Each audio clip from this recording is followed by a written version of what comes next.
kick or receive, whichever one you want. I'll go first. Hello, my name is Gary Coulter. I'm the current 2nd District Magistrate for Fiscal Court. I'm married to Sandy Ritchie Coulter. I have one son. Microphone. We're not even on microphone. Microphone. Okay, let's try it again. My name is Gary Coulter. I'm the current 2nd District Magistrate for Nelson County Fiscal Court. I'm married to Sandy Ritchie Coulter. I have one son, Lance. I'm the retired president of Coulter Towing, which I own and operated. I've been an EMT for 40 years, firefighter, retired for 15 years. I went to Jefferson Community College, at that time it was a division of the University of Kentucky. I'm a member of the Gideons International. I'm on the Nazareth Board of Directors for Villages 1 and 2. I'm a member of Parkway Baptist Church, where I'm a lead usher, as well as on the Administrative Council. And as magistrate these last 4 years, I was on 3 different committees. The Public Protection Committee, which is EMS, Fire, and Police, the Budget Committee, and the Equipment and Grounds Committee. I have over 200 hours of in-service training by CACO these last 3.5 years. CACO is the Kentucky Association of Counties, and also with the DLG, Department of Local Government. By the end of this year, I'll have over 220 in-service hours. So, as you can see, I take this job very seriously. I devote my time to it. I look forward to running, and I look forward to serving for 4 more years. Thank you. Thank you. I would like to take this opportunity to thank everyone involved in putting this together. I appreciate the opportunity to speak and to get our views out there and have the public have an opportunity to have some input. My name is Adam Wheatley. I've been married to my wife, Sarah Greer Wheatley, for 39 years. We have 2 adult sons, Joseph and his wife, Victoria, and our son, Addison, and his wife, Gwen. And actually, at this moment, our 3-year-old granddaughter's running a popsicle race right out here on the cross-country course. But those 2 grandchildren that we have are the 11th generation of both of our families to call Nelson County home. I come from very humble beginnings here in Nelson County. My father worked at Owens, Illinois, known as Lily Tulip, when I was a child. We had a small farm out in the Boston Road area. My mother was a stay-at-home mother, and I was taught at a very early age that hard work was the path to success. Sarah and I both graduated from Nelson County High School in 1981 and the University of Kentucky in 1985. I served for 8 years in the Kentucky Army National Guard, Charlie Battery, 2nd 138th, right here in Bardstown.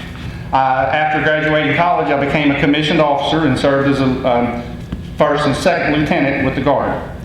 We're both members of St. Joseph Parish here in Bardstown, and I've been on numerous committees, and we taught religious education there for 11 years, and Sarah and I do the wedding and marriage prep for young couples coming into the Catholic Church. I've been a lector and an usher for over 30 years, and we've served on several of the fundraising committees. I help with the Feeding America program that takes place here. I serve on the Nelson County Extension Council and the Extension District Board. We work with the 4-H group.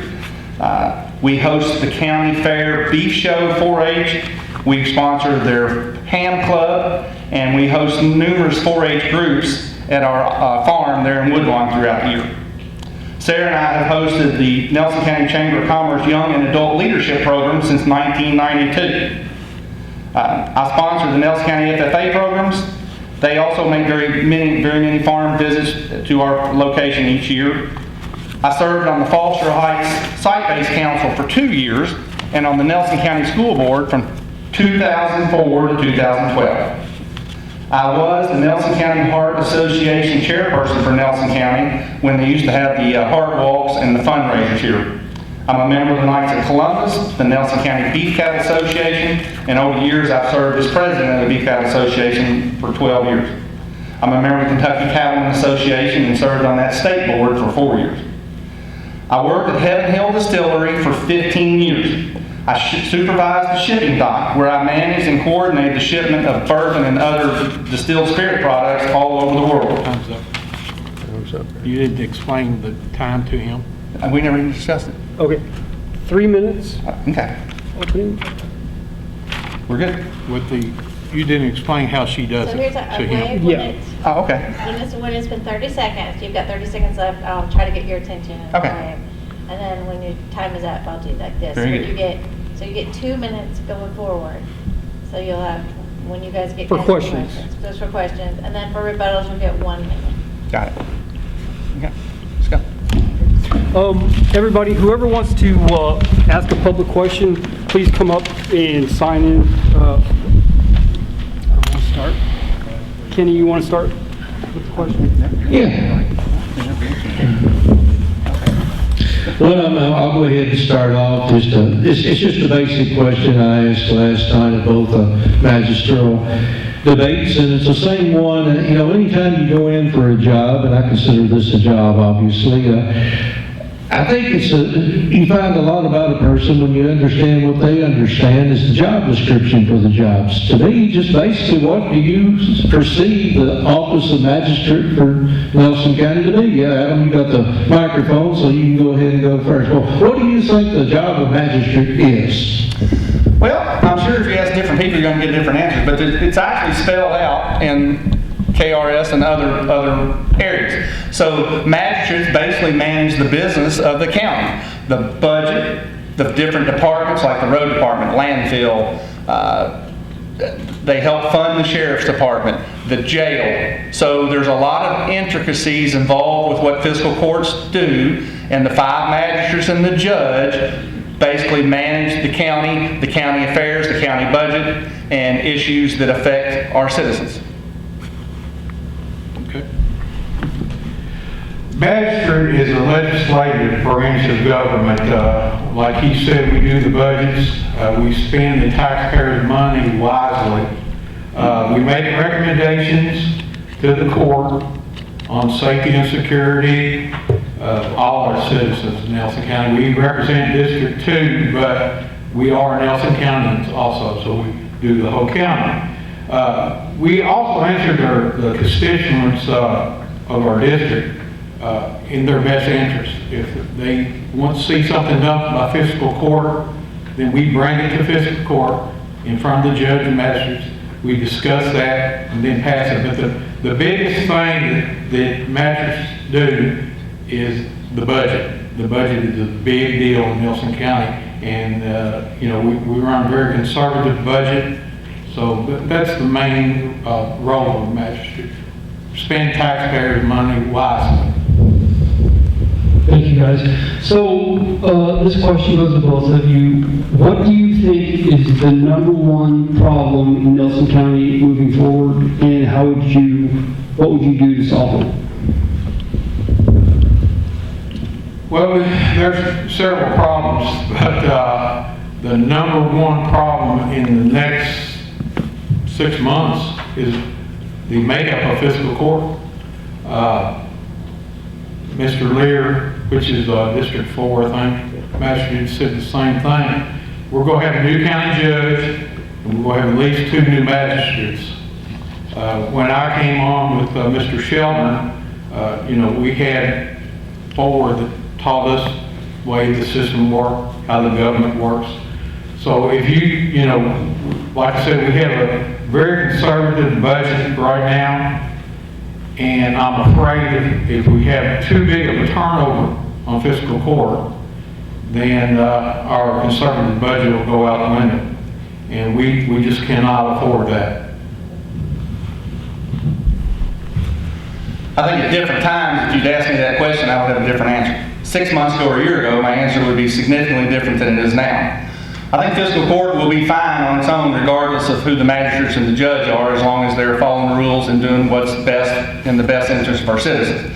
But at this point in time, to me, the biggest issue is inflation. Our county budget, as he mentioned, is a very important thing. It's the most important thing that the county, the magistrates and the judge do. But with the inflation issues that we're looking at, everything we buy today costs more than it did a week ago, a month ago, 6 months ago. And when these budgets were set up, they weren't set up based on diesel fuel at $4.85, and they weren't set up at transportation costs at what they are, and salt for the roads coming in for winter. So I think the major issue today is going to be dealing with the cost of things that have gone up and how we still do what needs to be done and reasonably and responsibly spend the taxpayer dollars and fund those things. Rebuttal. Just an instance right there about the budget and the cost. We saw down the road. So we budgeted, the amount of fuel was probably at $2.30 when I came in office. Our last budget, we budgeted at $4 a gallon. So we was a step ahead of that increase. So you have to look at the budget down the road instead of at this time. So as far as the other costs, salt has gone up. Salt has gone up, and blacktop has also gone up. But you have to be proactive, and that's the way this fiscal order is done. All right, well, following up exactly with that, you talk about fiscal responsibilities and money. Money, obviously, that's going to be the theme throughout this entire debate, more than likely.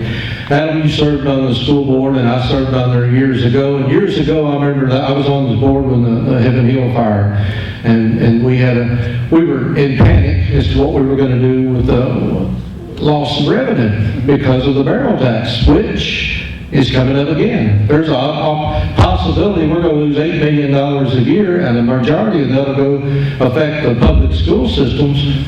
How, if that happens, they don't pay, we don't get that, the bourbon industry, most of them right now with the industrial revenue bonds are exempt from property taxes. How are we going to make up for that revenue loss if this does happen to pass? Okay, so that $8 million is for both school systems, the city and the county. The county's portion of that is a little over $1 million, 1.2 million. Still significant, but it's not the whole $8 million. So fiscal court's job is going to be, you're going to have to be very resourceful, and it's going to take penny pinching to a level unseen before. And there's going to have to be, the budgets on some of these will have to be trimmed. Everything will have to be looked at. Yes, new streams will probably have to be looked at, and what they would specifically be, I don't think anybody has any earthly idea at this moment. But if we're looking at $1.2 million, we're probably looking at 5% of the county's current budget in the initial run until something's worked out with the distilleries. I think it would be a matter of tightening the belt and making do with what we got.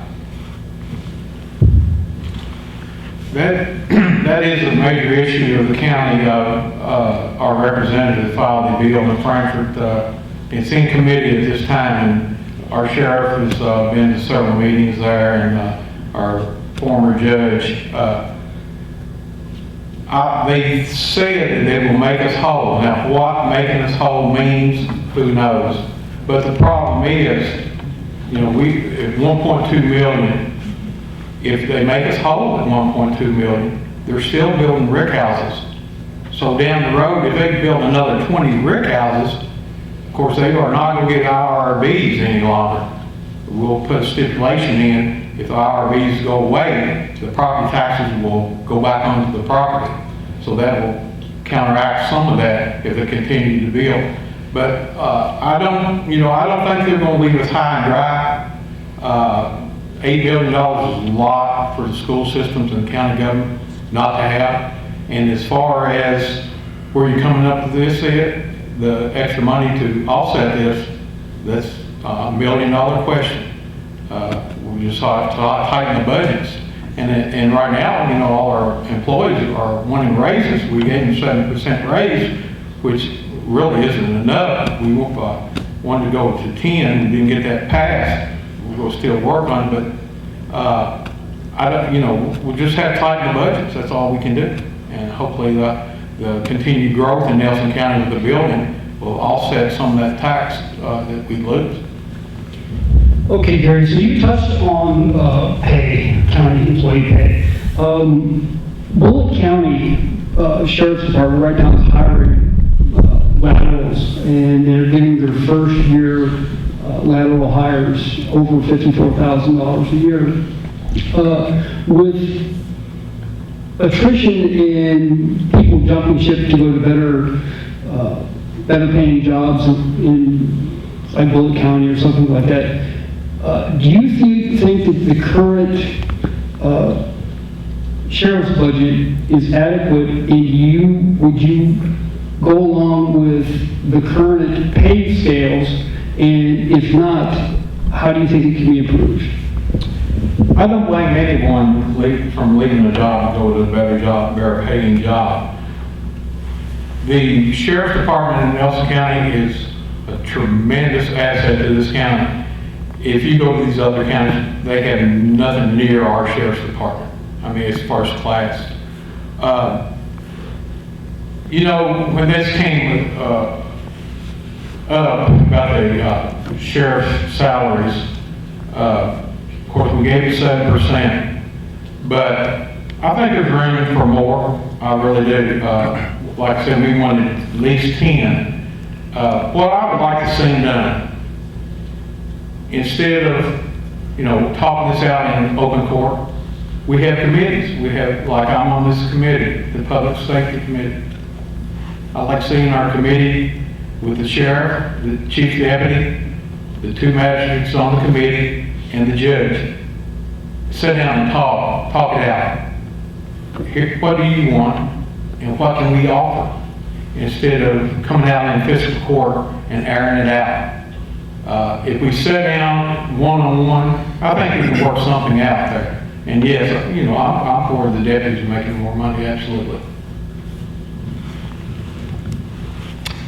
Well, I believe that when the new court is placed in January, their utmost priority is going to be the sheriff's department. Without law and order, you have chaos. Our community has to first and foremost look toward having proper authority and having that law and order in place. Getting it paid for is always going to be difficult. And I would think that the new court, along with the sheriff's department, and I think the meeting should be as open as possible and discuss options. Look at what other counties have done to fund this and see if we can't come up with something creative that would help solve this problem. And that, like a lot of other problems, we can look around and find solutions that other communities have come up with, and we can steal their idea and bring it home and make it work for us. But without law and order, you have chaos, and it's a priority number one, and it's got to be taken care of. That is a priority one for the sheriff's department. However, you have 130, 150 employees for the county, and everyone expects raises. So if you give one a raise, you need to get all raised. But the sheriff is a priority for me too, because public safety is number one. That's why I'm on the Public Safety Committee that Judge Watts put me on. All right. Well, my next question goes into something we've talked about many times in many debates, and that's growth. Obviously, we've got considerable congestion in town, and Adam, as you mentioned earlier, you've been in Nelson County for a long time. I have too, and both of you are neighbors of mine, so I know you see the growth just on the road that we live on, with distilleries growing, with factories growing, with traffic growing, with it's just houses. I mean, you can't even buy a house right now. They're sold before they even get finished. I mean, so the housing market is just extremely hot. Now, I don't know if inflation, I don't know what's going to solve this, but everybody says smart growth. What does smart growth look like to you, and how do we execute smart growth? Yes, go ahead. All right, so every community has to have growth. If you don't grow, you're going to die. If you drive some of our rural roads throughout central Kentucky, if you take 150 all the way to I-75, you drive through 2 or 3 communities that don't have the growth, and their towns, their counties are drying up. We've got to have the growth. Smart growth is a whole other animal, and it needs definite attention the infrastructure needs to grow with the growth and not be chasing it. It seems like we're constantly chasing the growth with the infrastructure instead of allowing them to grow together. Now, that's obviously easier said than done. There's a new comprehensive plan in the works, and when it comes out, it's not going to solve all the problems either. But we're trying to target areas of the county where it's believed the growth is going to occur, and then place the infrastructure there. The truck traffic in town is a nightmare. We've got to get the truck traffic away from downtown and the courthouse. I know when I sit on the corner up there, I see trucks come around there and cars have to back up to allow those tractor trailers to make it all the way around the courthouse. I'm amazed that somebody hasn't been hurt or killed there. We've got to look at it. We've got to solve the problem logically and manage the situation, and the growth is going to have to be controlled, and it's up to local government to help manage that. But I also think private property rights fit in here, and the property owner has some say-so, and we can't trample on their rights every time as well. Okay, you're talking about growth, it's certain growth. You just don't understand. Growth, you have to have gas lines, water lines, sewer lines. That's at the county's expense. And here we are losing money from the bourbon industry, $1.2 million. Our employees wanting raises. And then you were talking about infrastructure. I mean, where's all this money going to come from? You know, growth is a great thing, don't get me wrong, but you have to, you have to watch it. We don't have the money right now for infrastructure. We need another Nelson Park, the new Ford plant coming in Glendale. The Nelson County is going to expand. We'll have a lot of industry, a lot of housing coming into this county. So we're going to have to be frugal with our money and try to get this infrastructure. Like I said, I don't know where it's coming from, but we'll have to figure it out. Rebuttal on that. Mm-hmm. So the bourbon tax money is not a done deal, and it may not happen. Now, whether it's 60-40, 70-30, or 80-20, I don't know, but that, we're not handing that money off yet because it is still coming in, and we're still getting it and taking advantage of it. I'm hoping that with the support locally and through our Jimmy Higdon and some of the other local politicians that we're going to be able to avoid that bullet at this point. So I'm not ready to give up on that money. But if we're going to have growth, and if we don't meet the infrastructure with it, then we're being irresponsible as a community and not doing our homework so that things are done properly as progress moves. Can I do a quick follow-up on what you all just... Growth obviously is a good thing in some ways, but I'll just go right into do we sacrifice some agricultural land for this? I mean, our rural community is becoming, as we say, not necessarily rural anymore. And with this 100 acres rule they've got now, where the bourbon industry can go in and put distillery warehouses on any even property, even zone agriculture. They can start building warehouses without even getting a zoning change. I mean, obviously that is a personal decision of the farmer to make that sale, but people live around there and have to live next door to where these warehouses are going to go. So is there a solution to that? Well, there's solutions to every problem, but are we willing to do what needs to be done? Now, our rural character, while threatened from encroachment all the way around, has always been the way it is. But Nelson County is still a very rural county. Most people don't realize we crop more acres in this county right now than we did 100 years ago. Did anybody here know that? Okay, that is a documentable fact. You told me. Okay, that's right. We also, most people don't know, there are more head of cattle in this county than there are people. That is another absolute fact. Yes, we're losing agricultural land to some subdivisions and to some industry, but the agriculture community is hanging in there, and we're still an extremely valuable, this year it'll be an $80 million industry to Nelson County. And the farmers are holding their own, and the individual farms and families, they need some leeway on how to handle their property, because that property is their legacy, that is their retirement, that's their 401k. Am I out? So Adam, what's your answer to that question? Are you for the development of farmland or not? Well, my answer would be, you've got to allow some. And it's going to have to be an agreement between the property owners, government, and if the property is properly set up, when you bring in industry, you've got to have sewers and gas and electric and water. So if most areas of the county aren't set up for that anyway. So right now it's a non-issue. There are places where it is, and those are the areas that have been delegated and designated for that growth. All right, so Adam, you touched on property rights. I think about a year ago, maybe 2020, one of the magistrates had discussed about storage containers, those cargo containers. And there was some, speculation that they were going to be banned, or there was an attempt to be made to be banned. What's your political philosophies on people in the county being left alone? In other words, what do you think your political philosophy is? Is it less government when it comes to property rights, or? Well, I'm certainly a big fan and a proponent of private property rights. I would like to know what harm the storage containers do.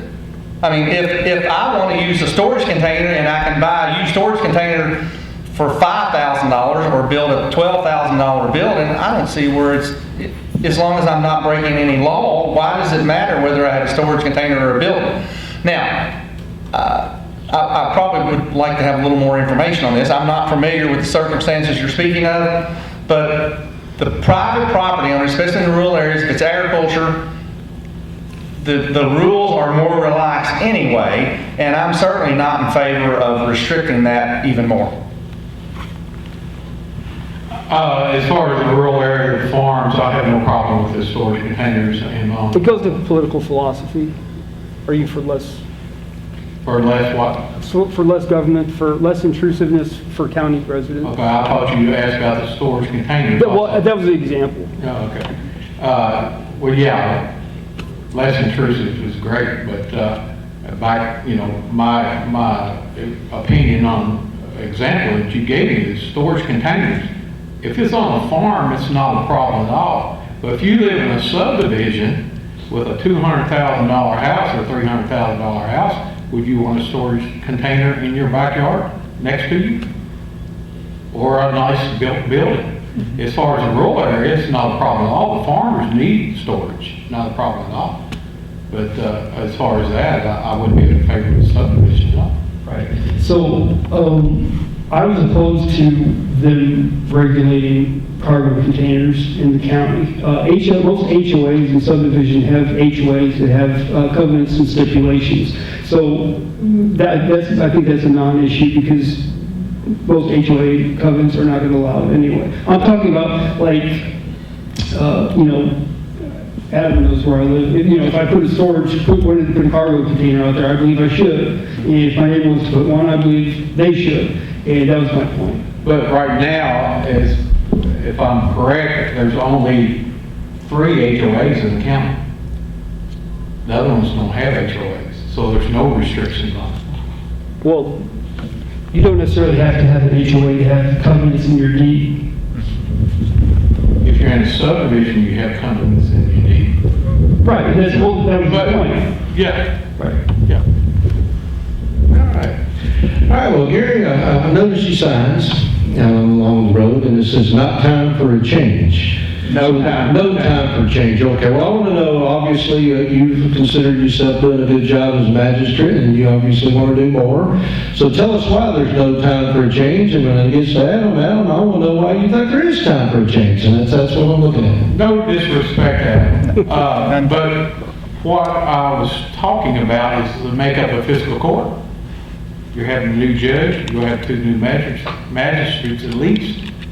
You can't have a whole new fiscal court and let 5 magistrates, a county judge come in there, has no idea how things work. That is just not going to work in this county. They'll come in blind, they won't know. We need at least 3 new ones and 3, that's on the court. That's my opinion. Very good. And I took absolutely no offense to that. Everybody needs to use a slogan or an approach that works for them. Now, my opportunity and the timing was just right for me. And I think that I have a lot of qualifications and a lot to offer fiscal court and the District 2 voters, and they're the ones that'll make that decision. If it's no time for a change, that's fine. But when you're in there, it's always no time for a change, but the new guy's always saying, hey, let's try something new. So that's up to the voters to decide, and that's where I'll leave it. Thank you. Okay, so, property taxes, the Nelson County Library Board is appointed by the judge executive. Currently, we are 3 times the size of Hardin County's library district, which is under their fiscal court. They have double the population and they spend around $1 million, whereas Nelson County taxpayers spend over $3.5 million for our library district, which encompasses a board that essentially are unelected, which goes to taxation without representation, and they're not accountable once they get in there. Would you, Judge Watts, by the way, at the time, Judge Watts had tried to delay appointing one of the trustees because he felt that their spending was going to get out of control. And that apparently didn't pass the litmus test. But would you support the judge executive if he delayed and kept sending back the library board's nominees, if they send a list to the judge, which ultimately is then approved by the magistrates? Would you back the judge executive? So you're asking, I want to make sure I understand the question, so that the judge executive has failed to submit a candidate? No. So the library board submits a list of who they... Correct. I got that, yes. If whoever becomes the judge executive says, I don't like any of these people on this list, sends it back, and the library board says, well, we're not sending more back because you're just unnecessarily delaying this, would you back the judge executive? Absolutely, because if the fiscal court and the judge has the authority to appoint those people, he should be able to appoint people he feels appropriate to fill those slots. So I would absolutely support the judge in that position. I too would, the judge, sometimes he gets a name and we don't know who it is. And it takes time to check him out. And so, yes, I would back the judge also. Okay, I just want to remind everybody that sometimes we don't ask all the questions that you think we may want to ask, so we've got a sheet up here, so if anybody out there has a burning question they'd like to ask one of these gentlemen, please come up here and sign the paper, and here in a few minutes we're going to allow a few questions out of the crowd, so that way, because I know there's no time, we won't think of them all, because obviously there's a lot of questions that we'd love to ask, but my next question basically is, I heard one candidate, and it's not one of the candidates for this race, but it's another candidate in another race, made a statement a couple days ago that they're going to, they think one of their duties is to lobby other agencies, lobby like the school board, like lobby maybe the library board, or just get involved with more than just fiscal court activities. Is that a role of the magistrate? Is a magistrate a political role where you would go out to the school board and try to say, you know, here's what I think you ought to be doing, or something of that nature? Or is that something you leave the school board to do it themselves? Or, well, I guess what I'm saying, what are the limits of a magistrate when it comes politically? Well, politically and as a citizen are two different things. That magistrate is still a citizen of this county, and that entity, whether it's the school board or the library board or the extension council, whoever is spending tax dollars, and if the magistrate wanted to approach them as a citizen and a taxpayer, I would have no issue with that. Now, as a representative of fiscal court, I would say that's not appropriate because each of these taxing entities are separate, they're independent, one does not govern the other. So that's how I would look at that. You can't micromanage these different boards. They do a great job, and you know, a lot of these boards are not paid. It's volunteer, and it's very hard to get volunteers on board. So you cannot just micromanage them, and I think they do a great job. So there are a couple of projects that are being talked about. One being upgrading or building a new jail. The second is either some sort of indoor sports complex or indoor pool. What are your thoughts on both of those, and what would be your thoughts on funding it and how you would want to fund it? There's another funding question there. Well, you said the budget was number one. You know, it is number one. If we lose money in this county, there's another instance right there with the jail. The jail has made a big improvement since the jail Snellen has been in. There's a lot more improvement that can be done down there. We need to put scanners in for the inmates that come in. I agree with that 100% for the safety and security of our inmates and our jailers. So as far as the new jail, you know, you'll have to either take state inmates in to offset that cost, and it still would offset the cost of the new jail. It'd be several $1 million. As far as the recreation park, I would love to see a aquatic center in the recreation area. But there you go again. We can build the building. Who's going to pay the salaries? Who's going to pay the upkeep? The one in Lebanon is a great place, but I think their building was donated. They didn't have any cost to build their building, so all they had is the employees and upkeep of the building. At this time, we don't have the money. I'd love to see a public and private partnership. I mean, you know, we have all these businesses here. We need to get a committee together and see what kind of money we can come up with the individuals. But, you know, we can start small. We don't have to go out and spend $50 million. Let's start small. Let's put a small park for the small children in, and, you know, water park, something like that. And that'd be a good start. You know, I heard Mr. Wheatley on the radio interview with Bradford Brooks wanted to cover up the city pool. It was an option. Yeah, it's not an option because that pool is so old, and then if you put a cover over that pool, you know, the cost of the ventilation system for the chlorine and everything would be astronomical, and that wouldn't fly, I don't think. You know, I'm all for it if we just figure out. I'm sorry, we can figure it out.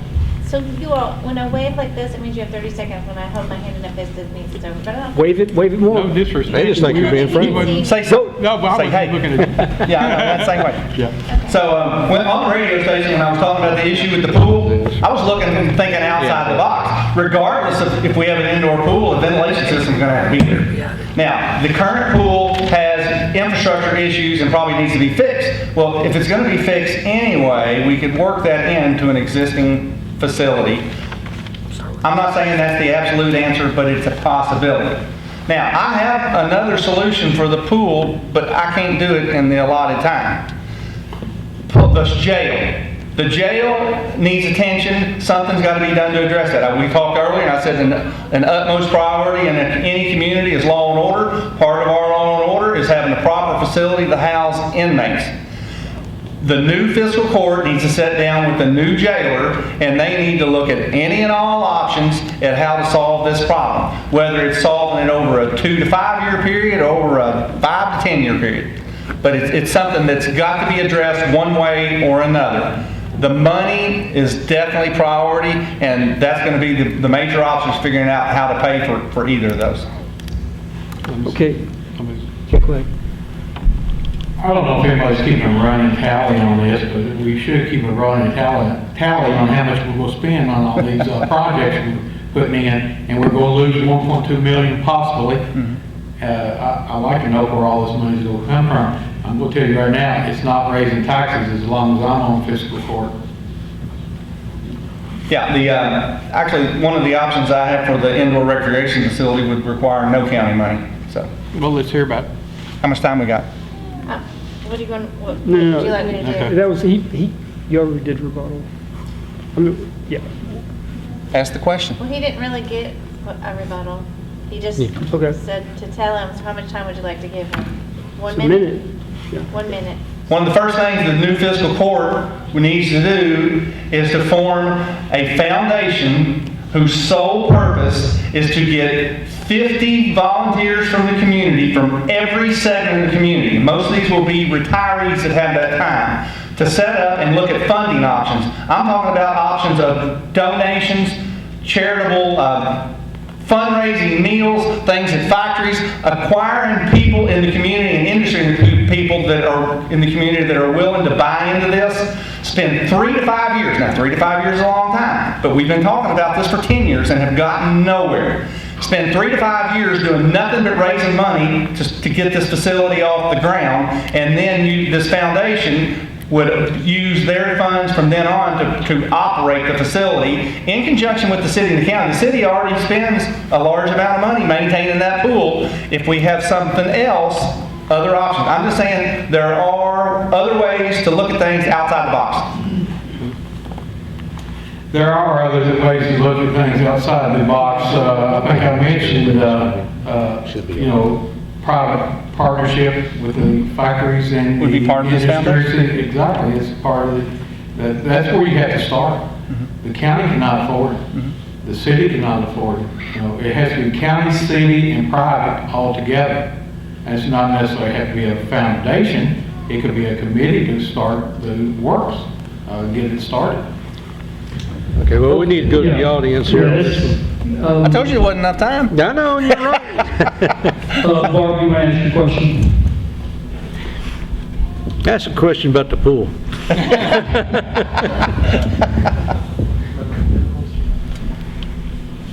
think I've kind of answered some of my questions, but I'm going to ask it a little bit differently. So, for me, continued growth is not the answer, because I don't want to look like Dixie Highway, and I don't want to look like E-Town. I think that was growth without much consideration of how it affected the community. What I don't see happening is a very strong emphasis on how you figure out how to make this a really good place to live and work. I think that'll solve a whole lot of problems if we do more of that. I think it's possible to make that happen by working closer with the companies to create the ideas, like a pool or other infrastructure things that would make this a better place to live, because it would make our sheriffs want to stay here, it would make our employees want to stay here, it would make our kids want to stay here to live if they could afford to buy a house. Because I see a lot of rental properties going up, but I don't see new home, first-time buyer homes going up, like at a very disproportionate amount. So I guess my question to narrow all that down is, how will you work to make the infrastructure not just about growing and being corporate expansion? How will you work to make the community better for the people that live here? If you take a look around, we've got a pretty nice place. We're all here because we've been drawn to Nelson County, we've been raised here. This is a pretty nice place now. We need to keep it that way, and we need to keep the heritage and the character, the rural character, the historical character, the industry, the mix. We're very fortunate as a community. If you look around the state and around the country, Nelson County is extremely unique in the mix of what we have, and that makes us a tremendous place to live. Now, maintaining that is always going to be a hard job. It's going to be a contentious job. Smart growth is different than uncontrolled growth, and nobody wants this to look like Dixie Highway all the way down, West Point to Hardin County. That is not anybody's goal in any way. Smart growth, and sometimes those steps are hard. I think that over the years we've done a pretty good job of keeping the rural character and our historical character in place. I agree with that. The rural character of Nelson County is tremendous, and you can go to the other counties around, and just like planning and zoning, they get a bad rap. But you go to these other counties and ride through their cities, and Nelson County is so beautiful. We're very fortunate to have what we have here. As far as the growth, we're talking, we need another Allard bypass around the city to help, with the traffic situation. You said you didn't want another Dixie Highway, neither do I. And 245 is getting like Dixie Highway. I live in Woodlawn Springs. It probably took me 20 minutes to get from Woodlawn Springs down here. So we do definitely have to get a bypass around Barstown somewhere. Keisha Copeland, next public comment, or public question.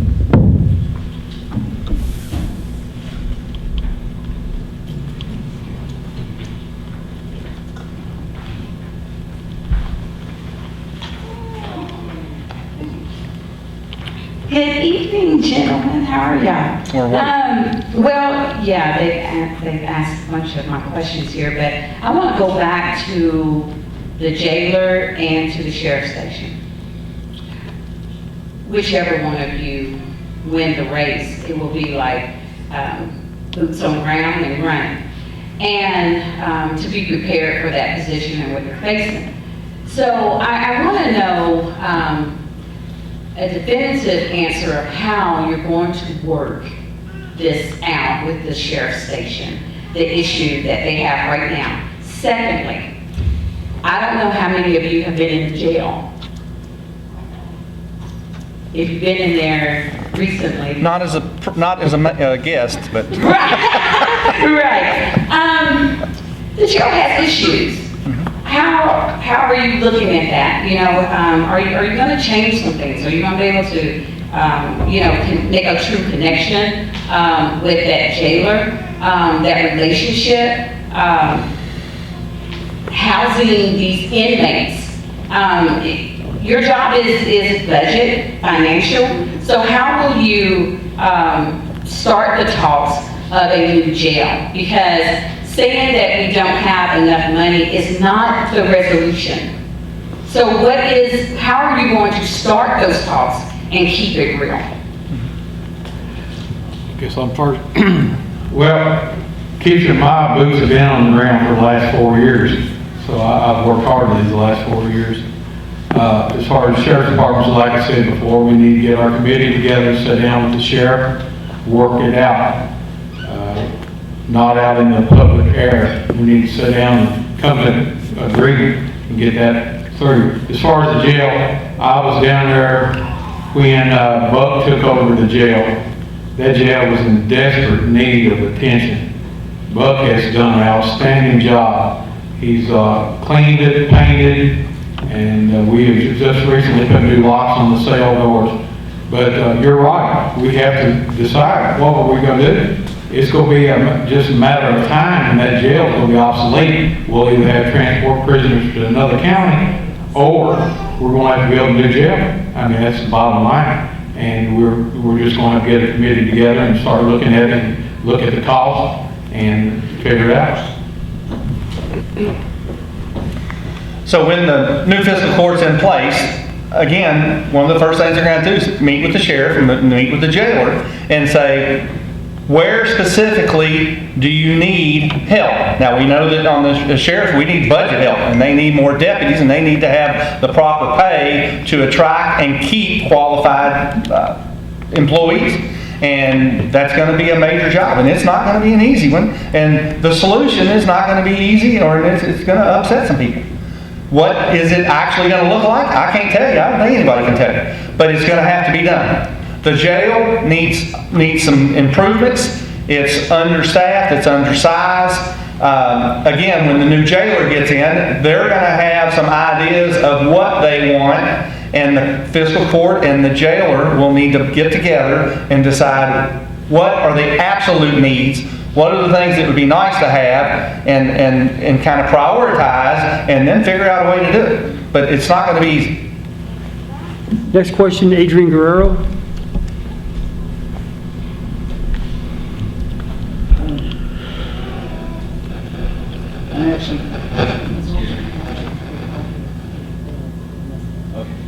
I actually have two questions, if I can. First of all, I'm going to give you a scenario, and then I'm going to ask you a question. The scenario is, let's say that Gary's my magistrate now, and he's done a great job. And let's say that you are the same party I am, okay? So, can you all convince me to vote for you? Well, all I would ask you to do, you need to get to know both candidates. I have never and will never have one negative thing to say about Harry.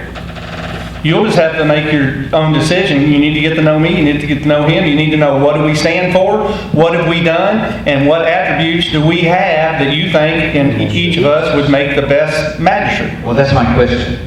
I understand, but it's going to be different to every person. I mean, I've got and he's got, we both have the time to dedicate to this job. I think we're both familiar with the resources. We have high level, we're high energy people. We get things done. We attack problems. When somebody comes to me with an issue, I will do everything I can to address it and to look at it and try to solve the problem. Well, that's just an example right there. You're from a different political party. I respect you, and I appreciate your vote. We're a county, you know, we're neighbors. We're all friends. You know, if you're for me, I appreciate it. If someone's in my party's for Adam, that's fine too. We just need to work together and make us a better community. Okay, my next question is concerning, probably not anything that you all can specifically do, but maybe you can show some avenues to get it done. Property, school taxes are very high. I know the school board has a lot to do with that. But a lot of people over 65 or handicapped people can get a homestead credit. Is there another way to come up with another credit for retired seniors? Now, a lot of seniors are still working, but the retired seniors that are on a fixed income. So this is more of a state issue. I'll just answer that real quick. Katie Massaroni, our new state rep, is going to be holding a town hall meeting on that exact subject. Her intention is at some point in her first legislative session to introduce some sort of legislation to either increase the homestead exemption or completely exempt senior citizens, but she's going to be holding a town hall on that very subject. Next one is Amanda Shanks.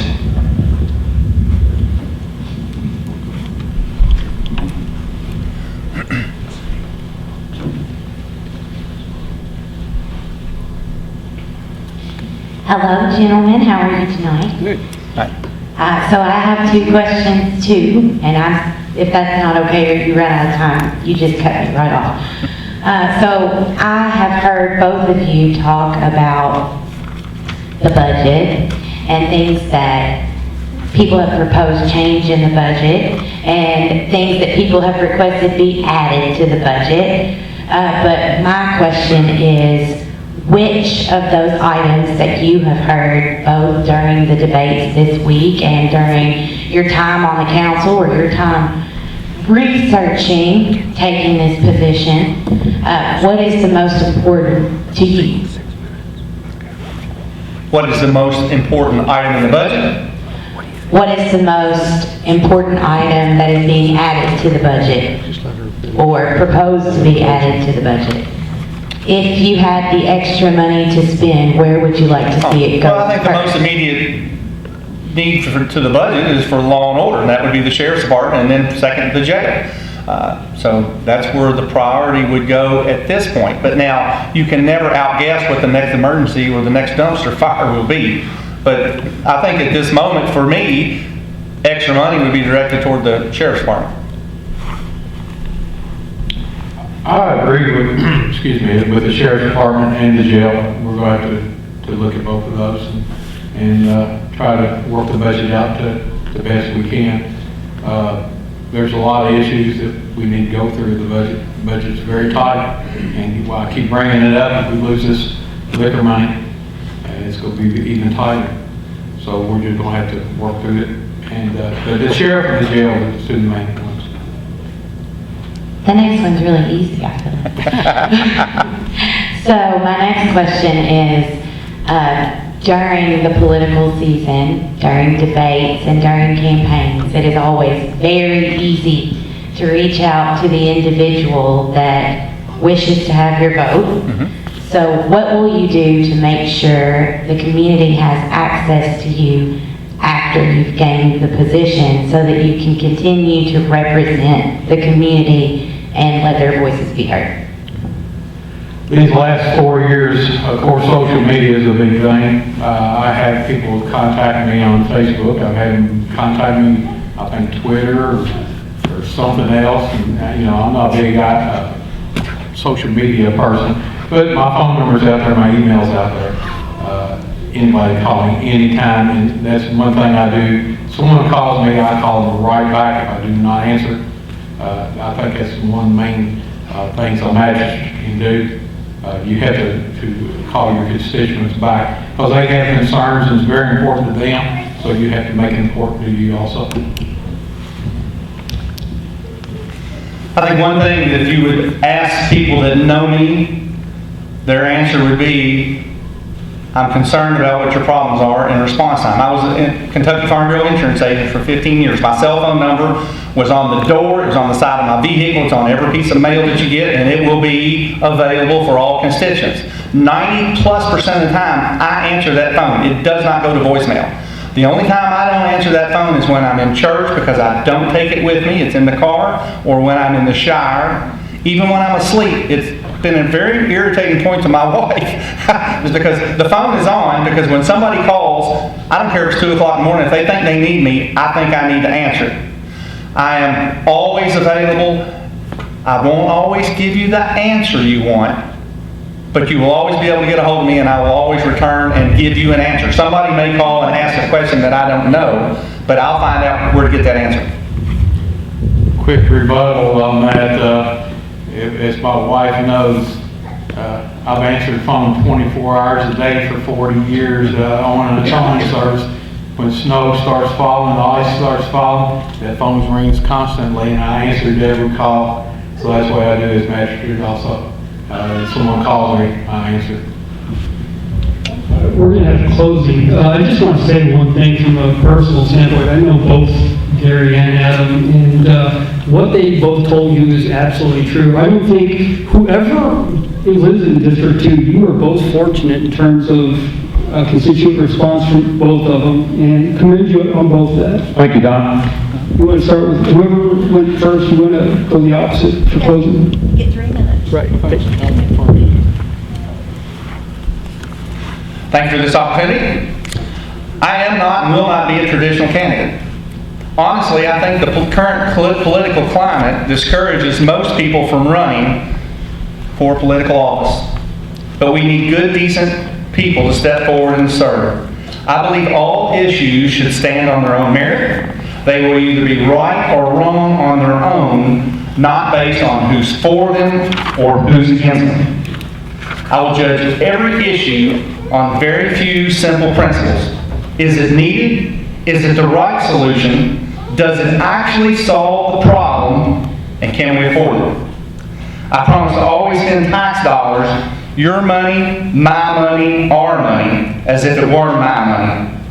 I understand that every tax dollar fiscal court gets comes from the hard-working citizens of Nelson County, and that this money is hard-earned and it should be hard-spent. Taxes should always be as low as possible. Any government's duty is to responsibly and reasonably spend the citizens' tax money. It's imperative that the elected officials realize that the money belongs to the people who work hard, and I believe as a politician, I should spend that money again like it was my own. This being said, I also pledge I will reinvest every penny that I'm paid as a magistrate back into our community through local charities and youth groups. I'm not running for this job for the money. I want to make Nelson County a better place for my kids and grandkids. Both the grandkids are sitting right over there at this point, because we call this place home. My family first came to Nelson County 234 years ago. That was on a Revolutionary War land grant. My hope is that 234 years from now, my descendants and your descendants are still here because of decisions we make today. I'm running this campaign on an extremely tight budget. I do not believe that you should spend large sums of money for a political campaign. Usually they spend more than the job pays to win the race. To win an election. I practice what I preach. I like to work. I like to accomplish things. I'm a problem solver. I love a challenge. I believe in freedom and the Second Amendment, patriotism, private property rights, fiscal responsibility, economic stability, and law and order. I spent 40 years working with people in Nelson County. I've supervised, managed, served with, and insured hundreds of you. My 1981 graduating class at Nelson County Senior High School had 412 students in it. Most everyone in District 2 knows someone who knows me. Ask your friends, your family, your neighbors. I need a page turner. You can also ask my wife and kids. They're going to tell you that I'm a person of integrity, truth, compassion, and honor. We may not always agree or see eye to eye, but my decision-making process is sound, fair, and unbiased. I believe that I'm always available. Again, my cell phone is available. I'm available on Facebook and social media. If anybody has questions, you can contact me there or in person. It would be my utmost honor to serve District 2 as your manager. Thank you. I just want to say, Adam, I didn't even have to wear my glasses to see that big print on the paper. That's great. Okay, biggest accomplishments I think we've done. I've worked hard to keep the budget balanced. We had conservative spending on fiscal court. We had good industrial recruitment. And one of the most things I'm most proud of is I worked hard to help get the Veterans Park coming soon up by the Justice Center. Worked hard on the wording of the contract and that kind of things. So it's been an honor to serve the citizens of District 2. Hopefully I've returned every call, email, social media that I've received. I've worked hard on the issues that have arisen to get the answers for us and the solution to the problem. This is an important election. With 2 new magistrates and a new judge, we have to keep stability on the fiscal court going into the next 4 years. The key to success is to focus on goals, not obstacles. I respectfully ask you for your vote to continue working hard for District 2 and Nelson County residents. Thank you. Well, Gary and Adam, I want to thank you both for coming out and putting yourself out to answer public questions in a town hall. And I also want to thank you for putting yourselves out there as candidates. And it shows a lot of character for you to come here and submit yourself to questions by the public. So thank you. Thank you. We're going to take a 5-minute break, and then we're going to have District 3.